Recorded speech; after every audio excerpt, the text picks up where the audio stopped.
In April 2021, a horrific tragedy shook the community of Rock Hill, South Carolina.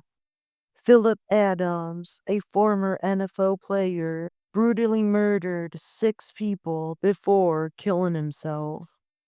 The victims included a well-respected doctor, his wife, his 2 grandchildren, and 2 of his medical technicians. The aftermath of the crime revealed chilling details, including the mental health struggles of Adams, which led to questions about the NFL's role in the tragedy. In this episode, we dive deep into the details of the shooting, the investigation, the victims' lives, and the ongoing lawsuits that followed. The scene was a chilling one. At around 5:30 p.m. on April 7th, 2021, Phillip Adams entered the home of Dr. Robert Lesslie, a 70-year-old physician. There in that home was his family. Adams methodically shot and killed Dr. Lesslie, his 69-year-old wife Barbara, and 2 grandchildren, Adah and Noah. They were all found dead at the scene. Also caught in the massacre was James Lewis, a 38-year-old medical technician who had arrived at the home to assist. Lewis was tragically shot and later succumbed to his injuries at the hospital. Robert Shook, another 38-year-old medical technician, was also injured during the attack. Him and Lewis were rushed to the Antrim Health Carolina's Medical Center in Charlotte, North Carolina, where both would go on to die later that day from severe blood loss. The tragedy did not end with the deaths at the scene.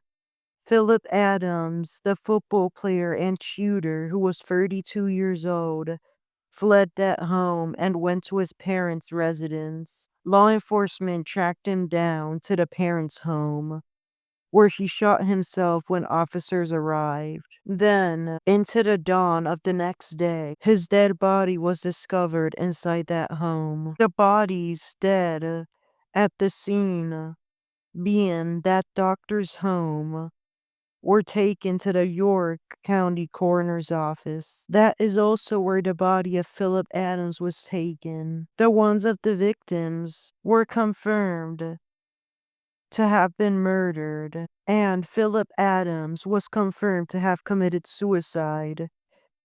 He had shot himself but did not die instantly. He bled to death. The 5 victims who died at the scene had been killed instantly. The families of the victims held memorial services to honor their loved ones. The aftermath of this tragedy extended beyond just the emotional devastation.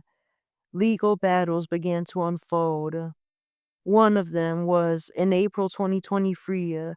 Phillip Adams' dad, Alonzo Adams, filed a wrongful death lawsuit against South Carolina State University, where Phillip had played college football. The lawsuit alleges that the university failed to protect and educate Adams about head trauma, which contributed to his development of chronic traumatic encephalopathy, CTE, a degenerative disease in the brain commonly found in former football players. The suit was amended in May 2024 to include also the NFL and their Properties LLC agency. They were tied as defendants. The new amended lawsuit claimed that the NFL's negligence in safeguarding players was repeated through head injuries that played a role in Adams' mental health decline. The lawsuit seeks damages for emotional and financial losses suffered by Adam's son following his father's death. This lawsuit remains pending. Another legal battle was of the widow of Robert Shook. She sued the estate of Phillip Adams.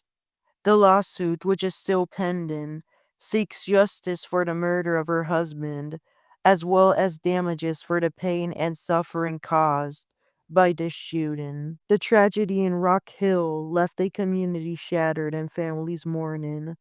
Will the investigation focus on Adam's mental health and the possible link to CTE? The honor of that evening remains fresh in the minds of the victims' families.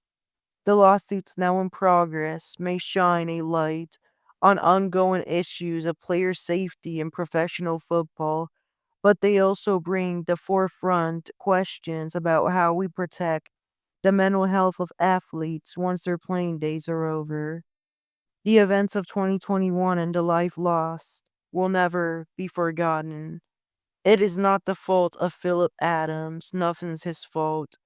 The ones to blame are a whole system, the healthcare system, providing very little mental health services, almost nothing. It's nearly impossible to get mental health support. Therefore, mercy shall be upon shooters and all sorts of criminals as well. If there is mental health support, it is usually pretty expensive. By the way, while recording this, I'm wearing an I Respect Luigi shirt. Thank you for listening to this episode of Strawberry Ink.